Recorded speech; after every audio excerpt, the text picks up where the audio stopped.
Naam, karibu tena mtazamaji. Mada hewani ni utendakazi wa ugatuzi nchini Kenya. Alikuwa ametaja hapo awali Omolo Junior kuhusiana na kifungo cha 174 cha katiba. Ni miongoni tu mwa vifungu ambavyo vinainisha utendakazi wa ugatuzi. Nikiangalia hapa kwenye katiba ya 2010, naona malengo ya ugatuzi yalikuwa ni pamoja na kukuza utawala wa kidemokrasia na uwajibikaji wa madaraka.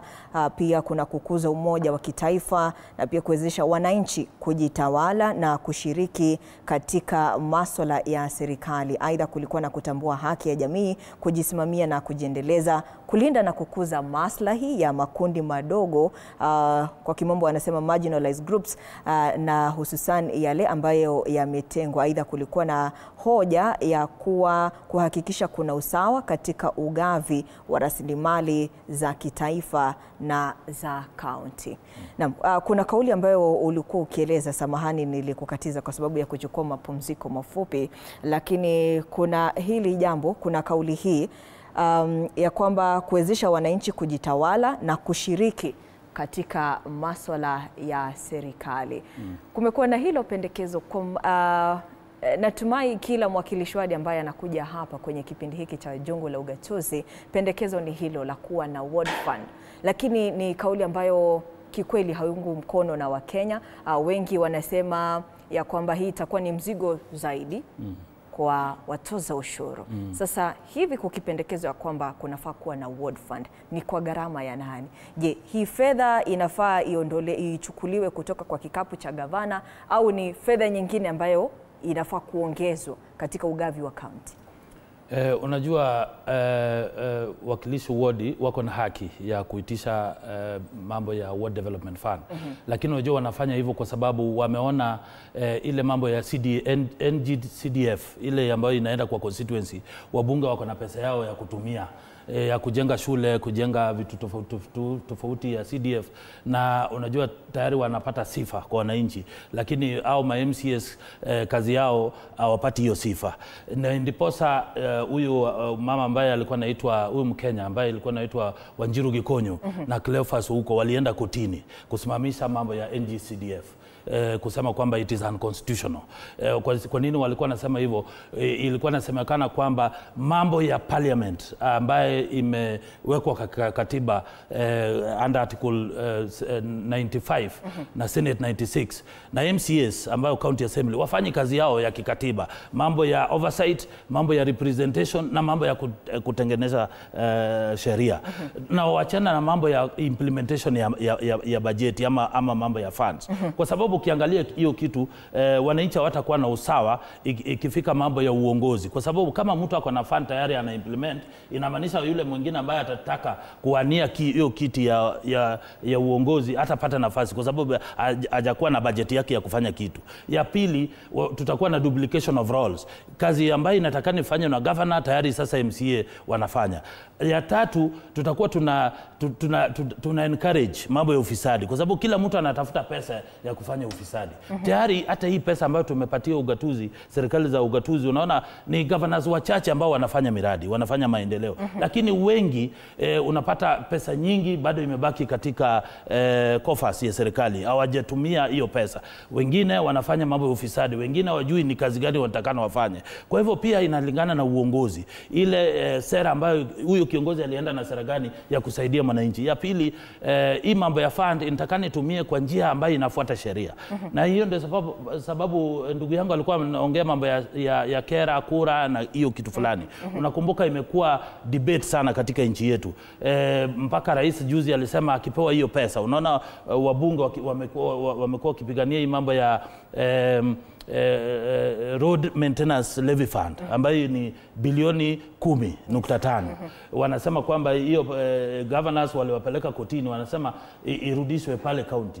Lakini hata ikipelekwa county utapata kwamba pesa kidogo wanatumia, wanajenga barabara kidogo, ikinyeshwa inaharibika. Kwa hivyo kila mtu anatafuta pesa ya kuweka kwa mfuko, na hiyo ndio kitu ambayo hatutaki. Tunataka hizi pesa zote zikuwe consolidated. Kama ni governor ambaye atakuwa anaendesha mambo ya maendeleo, yeye mwenyewe atawajibika kwa sababu hiyo ndio kazi yake ambao wananchi walimpatia hiyo nafasi ya kufanya. Lakini ukiweka Ward Development Fund, Constituency Development Fund, Women Fund, Unani Fund, sasa hizi funds hata Auditor General na Controller of Budget watashindwa kuangalia ni nani anatumia pesa fulani ama kama wananchi watapata maendeleo. Naam, Agwanda, hudhani ya kwamba ni nyingi sana. Hizi funds zimekuwa nyingi sana.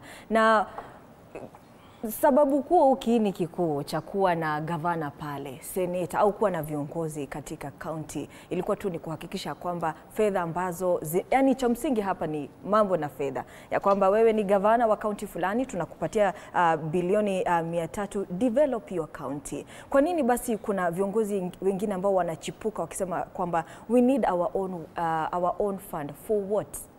Ngoja nikwambie kitu moja. Labda hii haitakufurahisha sana. Lakini President Ruto akipewa nafasi sasa hivi ya kuwa rais wa maisha, atapendelea hiyo kazi sana. Na hata wale senators ama MPs ama MCAs wa wadi, ukiwapatia nafasi ili wawe ma MCAs mpaka wafe, watafurahia hiyo chanzo sana. Nasema hivi kwa sababu kila mtu ambao amekuwa elected ama amepigiwa kura akawa kwa ofisi mara nyingi, wafikiria hata development mtarudi namna gani next general election. Hiyo ndio swali ambao kila mtu anajiuliza. Kuna wachache sana nyo nasema kwamba mimi sitaenda kwa uchaguzi, nimetosheka, nimefanya kazi labda 2 terms, sitaenda kwa uchaguzi tena. Wachache sana wanaweza sema hivyo. Lakini yule ambao tayari yuko kwa ofisini angependelea tu awe pale paka siku nyingine, ambao sasa hajiwezi kabisa. Hiyo ndio kwa sababu watu hawaangalii maendeleo, lakini wanajiangalia binafsi, vile naweza kuwa powerful, vile naweza kuwa na mali nyingi, vile naweza kuwa na pesa nyingi, ili nikienda next general election niko na pesa na kuna mtu ambao anaweza kunitoa kwa hii kiti. Hiyo ndio shida. Lakini hiyo shida inatokelea tu kwa sababu ya ufisadi ya nchi. Watu wanaona kwamba maafisi za serikali sio hasa kuhudumia wananchi ambao wanatoa ushuru, lakini hao binafsi. Accumulation of power and wealth, unfortunately. Tukiendelea mbele tunaona kwamba juzi tuliona hapa Rift Valley, tuliona engineer mwingine hapa wa Kera, EACC wanasema kwamba wanamfuatilia. Wakiangalia tu kwa muda mfupi, huyu jamaa ako na bilioni kwa account na mali ambao tayari amenunua. Yule wa Kera ni yule ambao anafaa kuangalia kwamba barabara za rural zimetengenezwa. Kama anaweza patikana na mabilioni, mali ya bilioni, inamaanisha zile barabara ambao zingefaa ziwe kwa hiyo region yake yote ameweka mfukoni. Hiyo ndio kwa sababu tunaona pia shida. Magavana wengi sasa pia hawapeani hii kitu inaitwa Ward Development Fund ingie pale ndani kwa kila ward, kwa sababu wanachukua zile pesa na hasa haitumiki vile inafaa kutumika. Wanaweka kwa mfuko yao, alafu wakishaweka kwa mfuko yao, zile wodi pia hakuna development. Alafu yule representative wa wodi ambao ni MCA anaona, sipoleta development kwa wodi yangu, nitaenda kwa uchaguzi tena nishinde kweli? Kwa sababu watu wataniuliza nimepeleka pesa wapi ambao ingefaa iwe hapa. Remember, kumbuka kwamba pesa ikienda kwa county, hiyo pesa inafaa kuenda kila pembe ya hiyo county. Inamaanisha kila wodi. Lakini kama wodi zingine hazijapata maendeleo, inamaanisha kwamba hiyo pesa ingefaa ende pale, imeenda kwa mfuko ya mtu ama imepelekwa mahali pengine ambao gavana anafikiria inafaa kuliko pale. Lakini kila mtu pia anafaa kupata development. Nikizidia hiyo ndio kwa sababu unapata ward representative, MCAs wanataka ward development ikuje kwa county yao, ambao serikali imejua kwamba naenda kwa ward X ama ward B. Kwa sababu ya nini? Ili isiwe kwa mkono ya governor ambao anaweza kukupotoesha ama kukupatia akipenda, alafu watu wako wasipate development. Hii ward development inaweza fanywa. CDF imefanya vizuri sana mpaka corruption ikaangalia hapa karibuni tu, lakini imefanya kazi mzuri sana. Hii ward development fund inafaa iwe, lakini MCAs vile ndugu yangu amesema na MPs wafanye kazi yao ya oversight, constitutional making na alafu representation. Wakifanya hivyo inamaanisha there should be a management, a government management yenye inaweza fanya kazi kama MCA yuko, MP yuko, ama hata kama hawako. Yeah. Sasa nani ata oversight hii ward fund? Hiyo ward fund mjue imetoka, first of all imetoka county. Ni pesa imekuja county, ulikuwa unaoneleza hiyo pesa inatoka wapi? Hii pesa ni ile ile tu. Ile tu. Lakini inakuwa deep split ili tujue X amount of money inaenda kwa ile ward. Lakini governor hakuna power ya ku-oversight kama kazi imefanywa. Kwa maana wale wafanyikazi wote wa county wako under the governor, sio MCA. Governor hakuna power ku-oversight. MCA pia hakuna power ya ku-oversight. Kwa maana anaweza sema, mlikuwa mnatengeneza barabara kwangu, lakini hamjatengeneza hiyo barabara, lakini hii report inamaanisha, kwa sababu kazi yote ambayo imefanyika pale county lazima iende kwa county assembly. Anaweza kusema kwamba haikufanyika. Mbona haikufanyika? No. Tunazungumzia kuhusiana na oversight ya ward fund. Unajua huwezi kuji-oversight. Kwa mfano wewe ni mwakilishwaji wa wadiba.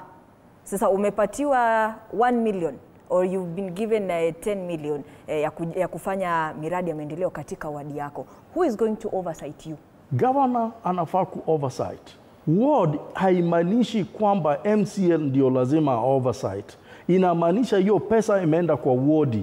Pale ward tuko na ward sahi, tuko na ward administrators, tuko na ward representative. Wengi wametoka pale county, sasa wamepelekwa sasa within the ward. Wale wanafaa ku-implement.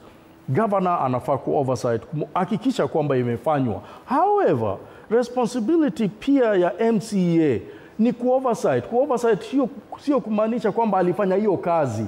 Kitu yenye inafanyika sahihi ni kwamba hawa ward representative wengi ndio wanachukua kazi ambao ziko pale chini. Lakini tukiangalia kama ingefanywa vizuri, inamaanishwa pesa inaenda kwa ward, inakuwa implemented. Hata huyo ward representative anasema imejengwa, haijajengwa, anapeleka ripoti kule. Lakini implementation lazima ifanywe na governor. Agwanda, kuna kitu ambacho nyote nitahitaji mnieleze zaidi, kwa sababu hii ward fund kulingana na zile kauli za wawakilishi wadi, they will be in charge. Ya kwamba wewe ni mwakilishi wadi wa eneo fulani, shika fedha hizi, nenda ukazitekeleze. Lakini kabla ya hilo, naomba tuvuke hadi kaunti ya Machakos. Tunaungana na mwanahabari wetu Nicholas Mbai, anazungumza na wakazi wa eneo hili. Maoni yao ni yapi kuhusiana na jinsi ugatuzi umekuwa ukitekelezwa katika taifa la Kenya? Mbai? Naam, shukran sana mwenzangu na kupata vizuri kutoka hapa katika kaunti ya Machakos leo katika swala nzima ambalo tunazungumzia kuhusiana na mpango wa serikali katika ugatuzi ambao umekuwepo kwa muda nchini. Kufikia sasa hali ikoje na umekuwa ukifanya kazi na wananchi wanahisi vipi kufikia sasa? Je, serikali katika mpango wake mzima wa ugatuzi wao wenyewe wanahisi vipi? Kwanza umekuwa ukifanya kazi, basi nimebahatika kumpata mwakilishi wadi ambaye ni Francis Kavyo. Karibu sana kwa mazungumzo siku ya leo. Wewe umekuwepo katika swala nzima hili na wewe ni mwanasheria ambao unatunga sheria katika bunge la kaunti ya Machakos. Je, na sasa kama mwananchi kando na uongozi, unahisi kwamba ugatuzi ambao umekuwepo kwa muda kufikia sasa unafanya kazi? Shukran. Naweza sema swala la ugatuzi kwa kiasi fulani imeweza kufanya ile kazi ilinuiwa kuweza kufanya, lakini pia ukiweza kuangalia kwa upande mwingine pia iko na changamoto zake ambazo zimekuwa zikikumba aswa serikali za ugatuzi katika nchi yetu ya Kenya. Kwa hivyo ukiweza kuangalia in terms ya ile progress ambayo tunaweza sema imepatikana, mwananchi ameweza kupata zile huduma za serikali kwa karibu, na pia imeweza kuimarisha wananchi kuweza kupata ile access to resources. Lakini pia ukiangalia serikali za ugatuzi pia zimekuwa na changamoto zake, na moja ni unapata kwa wakati mwingi serikali za ugatuzi zikiwa 47, nyingi ziko na changamoto za kuweza kukusanya fedha, ile tunaita on source revenue, kuweza kufadhili miradi ambayo inahitajika kuweza kubadilisha maisha ya mwananchi wa kawaida. Kwa hivyo hiyo ni moja ya changamoto, na ukiangalia pia zile serikali za gatuzi mingi zinategemea sana kwa kiasi kikubwa serikali kuu, jambo ambalo pia limeweza kuathiri utendakazi wakati unapata fedha hazifiki kwa wakati ule. Na changamoto ile nyingine kubwa ambayo imeweza kukumba delivery of service katika serikali zetu za ugatuzi ni ufisadi. Maana unapata madhumuni na matarajio ya devolution ilikuwa ni kuweza kuleta rasilimali na utendakazi pale chini kwenye ile tunaita grassroots, lakini ukiweza kuangalia to some extent hilo halijaweza kuafikiwa kwa njia inayofaa. Maana unapata wakati zile fedha zinakuja, unapata ufisadi umekithiri mizizi na uko katika hali ya juu sana. Kwa hivyo hiyo ni changamoto moja kubwa ambayo imeweza kukumba serikali za kaunti, lakini tukaweza pambana upate serikali za gatuzi zinaweza zalisha pesa vile inafaa, utapata mwananchi atasaidika, na pia tukiweza kupambana na ufisadi utapata ule utendakazi wa serikali za gatuzi utakuwa katika kiwango kingine. Mheshimiwa, labda pengine nikikuuliza swali, wewe unahisi kwamba nini kifanyike kufikia sasa? Tumejaribu ugatuzi kufikia kiwango hiki. Sasa hasa wewe kama kiongozi na pia kama mwananchi, unahisi nini kifanyike ili ugatuzi uweze kufanyika 100%? Ukiweza kuangalia katika serikali kuu, jambo moja ambalo limeweza kuchangia kuweza kupata utendakazi hata kama hujafikia kile kiwango unafanyika inavyofaa, ni kuweza kukua na ile strong oversight. Na ukiangalia katika serikali za ugatuzi, ile idara ambayo imepewa hiyo jukumu la kuangalia na kufuatilia na kuhakikisha utendakazi unafanyika kulingana na kwa minajili ya kisheria ni county assemblies katika serikali za gatuzi 47. Lakini ukiangalia vile katiba ilivyoekwa, ni dhahiri kwamba wale ambao walitengeneza either hawakukadiria ama hawakupea uhuru zile county assembly ama mabunge katika county 47 ule uhuru wa kuweza kufanya kazi. Kwa hivyo kama tunataka devolution iweze kusaidia mwananchi wa kawaida, lazima kukuwe na ile tunaita strong oversight, ambayo hiyo itawezekana kama county assemblies zitapata ile inaitwa autonomy. Asante sana, umemsikia pale amezungumza kwa kina kuhusiana na swala nzima, yale ambayo yanahitajika kufanyika kufikia sasa vile ilivyo, na yale ambayo yanahitajika kufanyika katika siku za usoni ili kuweza kuhakikisha kwamba ugatuzi unafanyika kwa njia ambayo inastahili. Mimi ni Nicholas Mbai kutoka hapa katika kaunti ya Machakos, na waregesha kwenu studio kwa matangazo zaidi. Naam, asante sana Nicholas Mbai kwa kusema na wakazi wa kaunti hiyo ya Machakos. Aidha, tupate kauli zaidi au ujumbe zaidi kutoka kwa wakazi wa kaunti ya Taita Taveta. Hisia zao ni gani kuhusiana na utendakazi na utekelezwaji wa ugatuzi tangu ulipozinduliwa mwaka 2013? Asante sana TV47. Kwa majina ni Ambrose Mwamindo na natokea eneo bunge la Voi, wadi ya Sagala. Kwa mtazamo wangu ni kwamba ugatuzi ni kweli unafanya kazi, ila zile changamoto ambazo ziko kama sasa hivi tunapata kwamba ile pesa inakuja kuchelewa. Vile pia tukiangalia katika kaunti yetu tuna changamoto sana, sababu tunaambua ule mgao ambao unapatikana karibia 82% inaenda katika mambo na wage bill. So ile pesa inabakia katika maendeleo ama katika serikali za gatuzi, hasa jimbo letu lile Taita Taveta, ni pesa kidogo sana ambazo kukimu mahitaji ya wananchi. Kuna mambo mengi ambayo yalikuwa devolved, hospitali, barabara, inakuwa ni kazi ama inakuwa ni kero. So kitu labda tunaweza omba ni kwamba serikali iweze kuwajibika, wahakikishe kwamba pesa inakuja kwa muda ambao unaotakikana ili tukaweze kukimu nani serikali za gatuzi. Mimi kama mkaaji wa Taita Taveta County naona kwamba kulingana na devolution mambo hayaendi sawa. Hasa watu wanaoturudisha nyuma ni ma-MCA. Ma-MCA wanaturudisha nyuma, kwa mfano wana undermine county government. Nikisema hivi, kuna mambo yanayofanyika katika county. Kwa mfano, tunahitaji kuona Voi Municipal imekuwa empowered, Taveta imekuwa empowered, Mwatate imekuwa empowered. Ikija katika ugawanyaji wa fedha, kuna wale wanatoka sehemu za undani wanataka wapewe 20 million na hawaanguki katika municipality, na wanavuta wenzao nyuma, wanataka kwamba wapewe hizo pesa. Kwangu naona wanavuta devolution nyuma, na ma-MCA sana wao ndio wanavuta kaunti yetu ya Taita Taveta nyuma. Kulingana na mimi, ugatuzi naona sehemu zingine umefanya kazi, lakini hapa kwetu Taita kama maybe viongozi tunaowachagua hawafanyi kulingana na matakwa ya wananchi. Wanafanya kulingana na vile wao wanaona kwamba watapata zaidi. Maana kama pengine kama ni mzee tumechagua hivi, aende atetee wananchi na implement sheria zinazosaidia wananchi na kaunti ya Taita Taveta maybe. Lakini tumekuwa tunaona wakati mwingine wanaanza malumbano, wanapigana. So unakuta muda mwingi unalika na maendeleo hatuyaoni. Alafu unapata sehemu zingine mambo yamefanyika, lakini hapa unakuta kwamba kitu kimeanza inapingwa na wengi na mradi unakuta umehama. Kama kwa mfano hapa Taita Taveta maji ndio shida na kila Naam, kauli za wakazi kutoka kaunti ya Taita Taveta. Pia tumekuwa naye mwanahabari wetu kutoka kaunti ya Machakos, Nicholas Mbai, akizungumza na wakazi kutoka kaunti hiyo, hisia zao.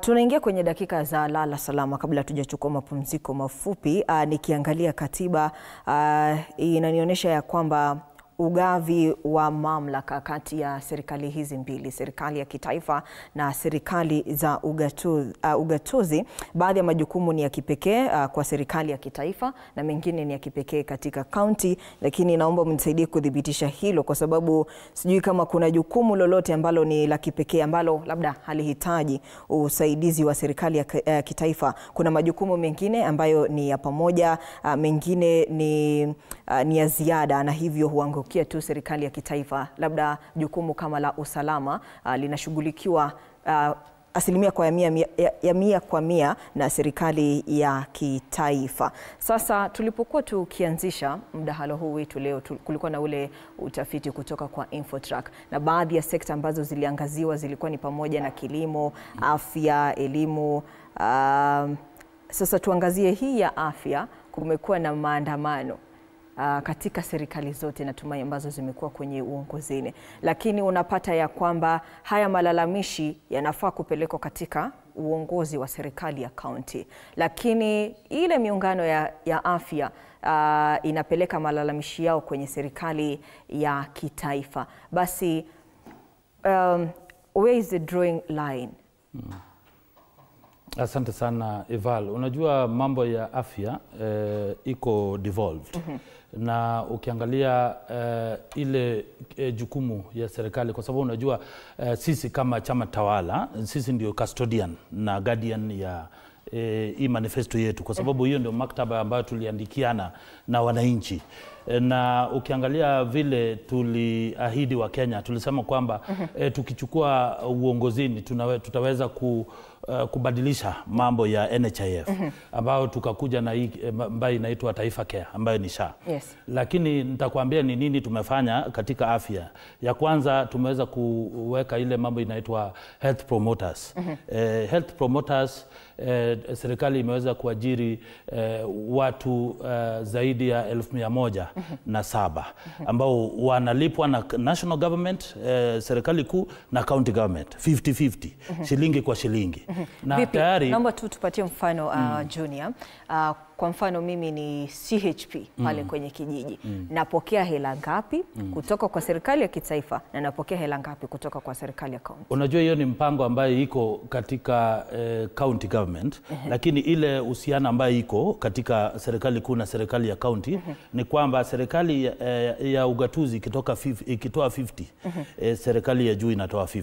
Yani inamaanisha hiyo formula inasema shilingi kwa shilingi. Kwa hivyo kila county iko na ile kiwango ya kulipa watu. Kuna wale wanalipwa 10,000, kuna wale wanalipwa 20, so inalingana. Wamekuwa hapa Junior, nimekuwa na CHPs hapa. Wanasema hawajawahi kulipwa tangu walipozinduliwa. Hiyo ina depend na counties. Unajua kama wale ambao wamefanya maandamano ni wale ambao pesa yao imechelewa na serikali ya ugatuzi hajaweza kuwalipa.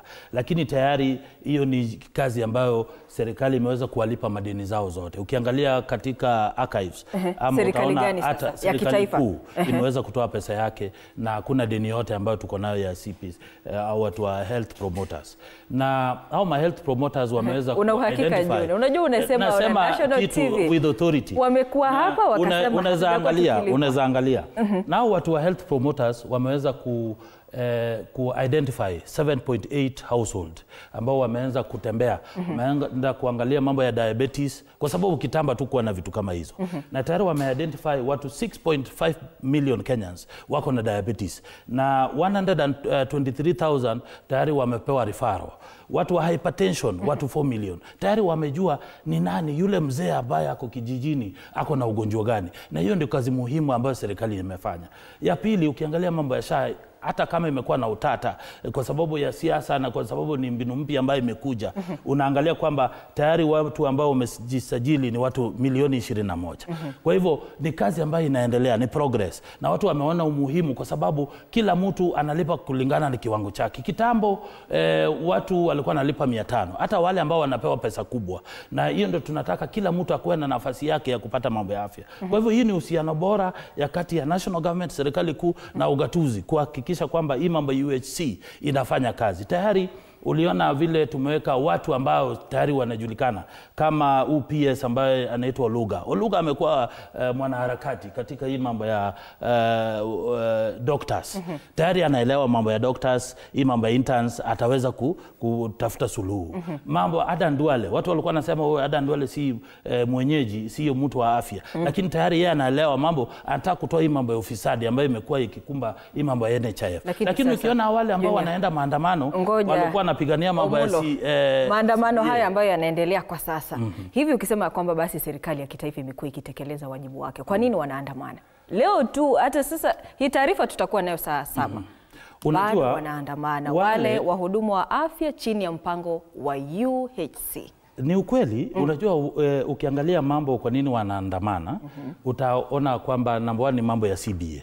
Sio mambo ya wananchi, ni mambo yao ya ile CBA agreement, ile mambo ya mshahara.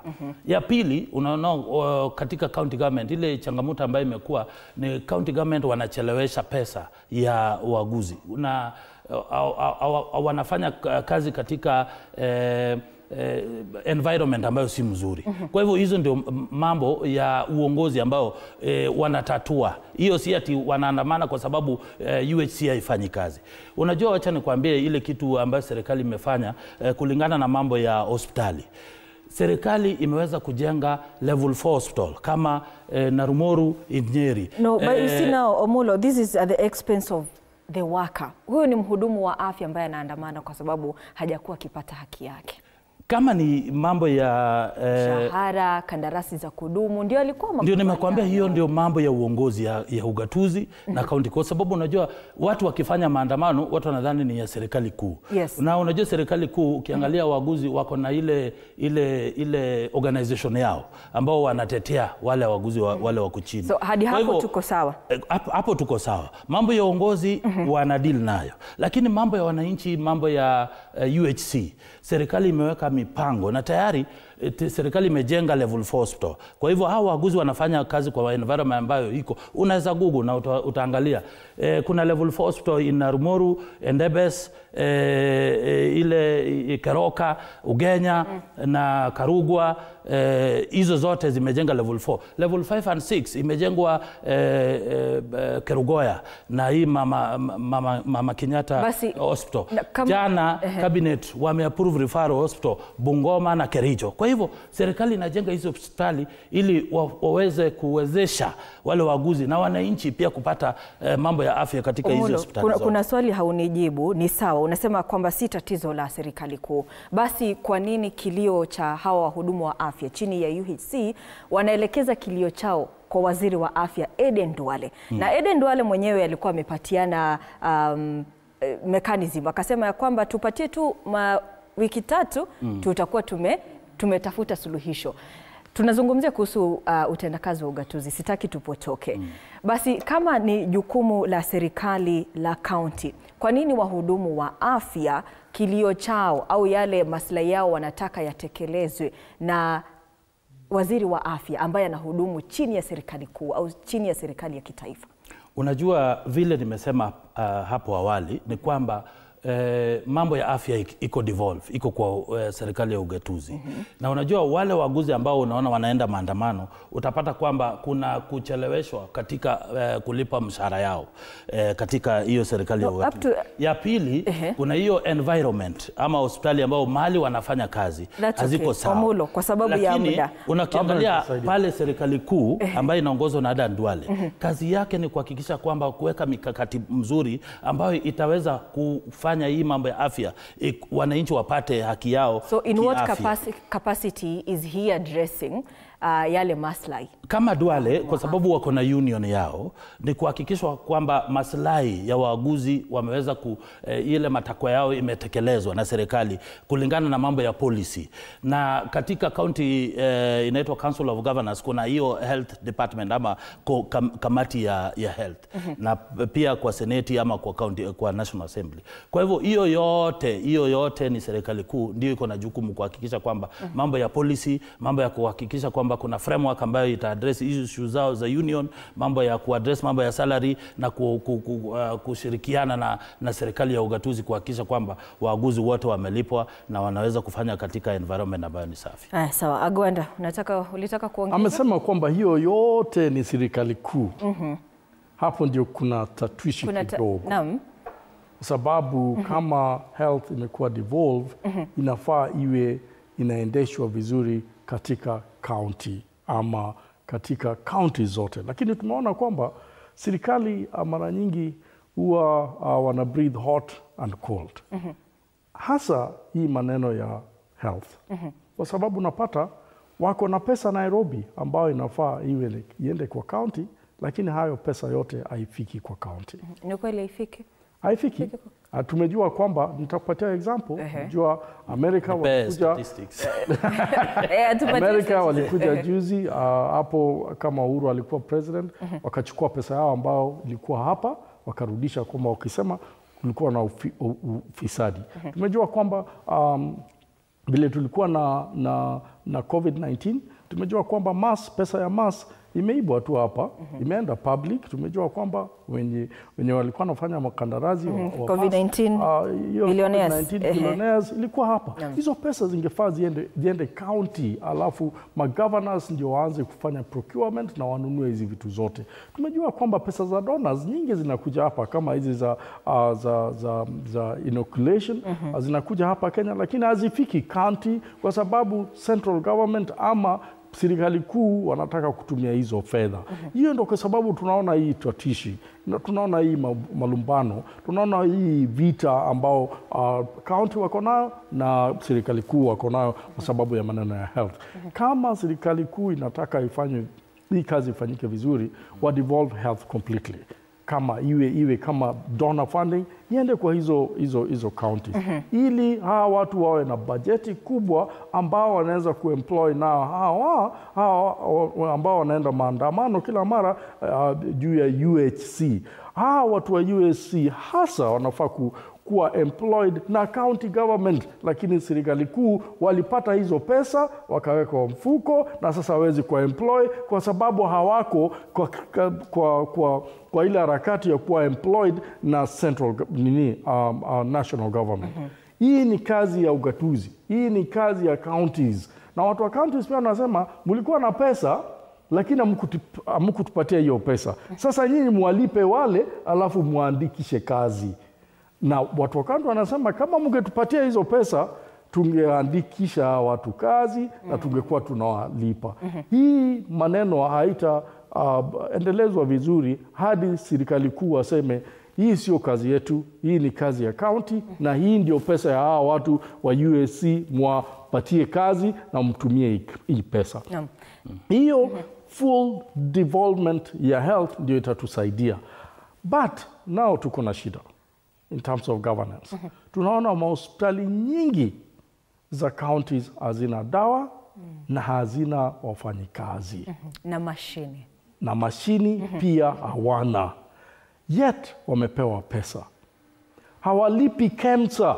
KEMSA wanawapatia pesa, dawa. Wakishapewa dawa, wanatumia hayo dawa yote. Alafu hawalipi KEMSA. Na hao wenyewe wana charge patients, wagonjwa. Wagonjwa wanalipa, lakini hiyo pesa inapotea tu hapa. Kama tunataka ugatuzi iendelee vizuri, lazima tuhakikishe kwamba central government ama national government, na hasa tunasema kwa Kijaluo kwamba samaki huanza kuoza kwa kichwa. Shida yenye iko county government ndio yenye iko central government ama national government. Tukiangalia vile hospitali za referral hospital, a good example, example nzuri sana ni Moi Referral Hospital ambao tunaona inaenda chini. Ndivyo vile zile hospitali ndogo ndogo zinaenda chini. Na kwa sababu serikali kuu ni kama hawajachukua jukumu ya kufanya health iwe kitu ya muhimu sana, wale magavana pia hawafanyi health iwe kitu ya muhimu sana. Ndio kwa sababu hawalipi hawa madoctors, hawa manurses. Watu wenye wanapewa kazi ma-counties ni ma-secretaries na ma-cleaners ni wengi kuliko wale nurses ambao wanafaa kufanya kazi kwa hospitali. Sasa unashangaa ni tunaenda wapi? Kwa sababu ukitaka kuendesha hasa hali ya health, lazima tu employ professionals. Wale wanawasaidia kama ma-cleaners wawe pale, lakini sio hata wanakuwa wengi kuliko wenye wanafaa kufanya kazi pale hospitalini ambao tunaona. Alafu madawa lazima iwe. Madawa lazima iwe. Kama hatuna dawa kwa hizi hospitali, inamaanisha kwamba tunajenga tu buildings, lakini hatusaidii watu ambao ni wagonjwa. Eval, kuna kitu ningeongeza kidogo kabla niende kilimo. Unajua mambo ya health, kuna uhusiano mzuri kati ya serikali kuu na serikali. Kwa sababu ukiangalia primary health care ni jukumu ya county government ama serikali ya ugatuzi. Lakini unajua serikali kuu pia iko na jukumu kuhakikisha kwamba mambo ya policies, mambo ya hizi hospitali kubwa national hospitals pia zinafanya kazi kama Kenyatta nini. Unajua hizo sio responsibility ya serikali ya ugatuzi. Ya pili, mambo ya hizi ugonjwa ambayo zinatoka kama hii cholera. Unajua kuna ugonjwa ambayo iko national, haiwezi toka kwa county. Huwezi expect county ya Kakamega itangaze kwa niaba ya serikali kuna ugonjwa ambayo inakuja kufanyika. Kwa hivyo hiyo ni jukumu ya serikali kuu. Lazima tujue ni gani na gani. Lakini mambo ya KEMSA tayari serikali ilitoa milioni 500 katika hiyo mambo ya KEMSA, mambo ya madawa. Na madawa tayari ziko katika hospitali zetu. Kama kuna ni zile ambazo ziko kwa county, kwa sababu county government ama serikali ya ugatuzi pia iko na jukumu lake kuhakikisha kwamba wameweka dawa katika hospitali zao. Na nakubaliana naye kwa sababu ukiangalia wale wafanyikazi lazima tupatie doctors na nurses priority, kwa sababu kama tunataka UHC iweze kufanya kazi lazima tuwapatie daktari wetu na nurses nafasi ya kufanya kazi yao. Kwa hivyo lazima pia tuone hii serikali imefanya kazi kubwa sana. Unakumbuka ile kitambo tulitoa madaktari kutoka Cuba ndio walikuja kutibu watu hapa Kenya. Lakini siku hizi hujaisikia kitu kama hiyo. Hujaisikia scandal katika hii institution ya KEMSA. Kwa hivyo serikali imefanya kazi yake. Lakini nikikuja kwa kilimo. Kabla hujaongezea hatujazungumzia kilimo kwa sababu tunaingia tu kwenye dakika zetu za mwisho kabisa. Kuna jambo ambalo Agwanda amelitaja kuhusiana na samaki kuoza kutoka kwa kichwa, ni kumaanisha kwamba tabia hizo za nyani ambazo ziko katika serikali ya kitaifa ndizo tu utazipata katika serikali zetu za kaunti. Na pia kulingana na utafiti wa Infotrack ni kwamba ufisadi umekuwa ni mmoja wapo wa changamoto ambazo zinaathiri utekelezwaji wa ugatuzi katika kaunti zetu. Swali langu ni sijui mzigo ni wa nani au mtasema mzigo ni wa nani, kwa sababu hapa tunazungumzia kuhusiana na ngazi mbili za uongozi. Kuna serikali ya kitaifa na kuna serikali za kaunti. Unapata ya kwamba umesema kwamba kuna dawa hospitalini na pia tu leo wiki hii si leo kulikuwa na taarifa ya kwamba labda tungemuuliza ni hospitali gani ambayo gani ina dawa. Tulikuwa na shida nchini. Hamna dawa Omulo, lakini utajibu, utaunganisha hayo majibu mawili. Unapata ya kwamba kwenye kaunti zetu kuna matatizo chungu nzima na ni matatizo ya kiufisadi. Kwa hivyo sijui kama ufisadi unatokana wapi, kwa wafanyakazi, kwa viongozi au kutoka kwa mfumo wa uongozi tulionao. Kwa sababu it doesn't make sense ya kwamba tunasema ya kwamba tunaathirika na ufisadi katika serikali ya kitaifa, halafu pia ufisadi huo unatuathiri kwenye serikali zetu za ugatuzi. So who is the problem? Unajua mimi nilisema hapo awali kwamba unajua mambo ya ufisadi lazima tufanye marekebisho katika fanya amendment katika sheria zetu, kwa sababu mtu yote ambaye amepatikana na mambo ya ufisadi, umeona hata Auditor General ametoa ripoti kwamba kuna counties ama serikali za ugatuzi ambao wamefungua accounts kama 290. Wako na accounts tofauti hata wajui ni gani. Kwa hivyo ukiangalia kama ni mambo ya corruption ama ufisadi, kuna ngazi tofauti kama judiciary, kama investigative, kama DCI, Auditor General wanafanya kazi yao kisheria. Na mahali iko shida ni kwamba wale wakishikwa tayari wako na nafasi yao, wako na right. Wanasema kwamba lazima right to fair trial. Hiyo ni wanasema article 50. Wanasema lazima watafute evidence. Na hiyo conflict of interest, kwa sababu ya conflict of interest, unaona tayari rais Omulo utaondoka kama hujanijibu. Kwa sababu tumebasalia tu na dakika moja. Unajua umesema ni jukumu la nani? Si jukumu, nani anafaa kubebeshwa mzigo ufisadi? Kila kiongozi, kama ni governor yeye ako na lazima wajibike. Kama ni national government, ile inaguza national government, lazima national government iwajibike. Kwa sababu unajua sisi tumefanya kazi yetu kama serikali kuhakikisha kwamba fedha imeenda katika serikali ya ugatuzi. Lakini kama wao wako na jukumu ambayo nitakana wafanye na hawajafanya, kama ni ya uongozi, kama ni ya ufisadi, nitakana wajibike pale katika county government. Sasa umesema kwamba kuna dawa, hilo swali naomba utujibu kwa sababu county mimi vile nimesema tayari serikali imepeana milioni 500 katika hiyo kwa hivyo hauna uhakika kama dawa zimefika ama hazijafika. Lakini hakuna mtu yote ambaye jitokeza kusema kwamba hakuna dawa. Lakini kama hakuna dawa kwa hizo hospitali za county, kwa sababu kuna county hospitals na national hospitals. Kama kuna ya county hospital, hiyo ni jukumu ya county government kuhakikisha kwamba dawa ziko katika county hospitals. Lakini kama ni national government kusema hakuna dawa, hiyo ni jukumu ya governor ambaye inatakana wajibike katika hiyo county yake kuhakikisha kwamba kuna dawa katika eneo lake la county. Naam, asante sana Omulo Junior, mtaalamu wa masuala ya ugatuzi chini ya chama tawala ambacho ni UDA, na pia nimekuwa naye Michael Agwanda, huyu naye ni mtaalamu wa masuala ya uongozi. Niseme asante. kwa kutenga muda na kuja kuwa nami kudadavua swala hili la utendakazi wa ugatuzi katika taifa la Kenya. Mtazamaji, ndio tutakuwa mwisho wa mdahalo huu wa utendakazi au mpango wa serikali iliyo mamlakani kuhusiana na ugatuzi. Tunachukua mapumziko mafupi, lakini usiondoke hapo ulipo, maana zifikapo zitimiapo saa 7 za dhuhuri basi nitakuwa nikirejea na taarifa za TV47 matukio kwa njia kamilifu. Jina langu ni Ruga Ivan, kwa heri ya kuonana.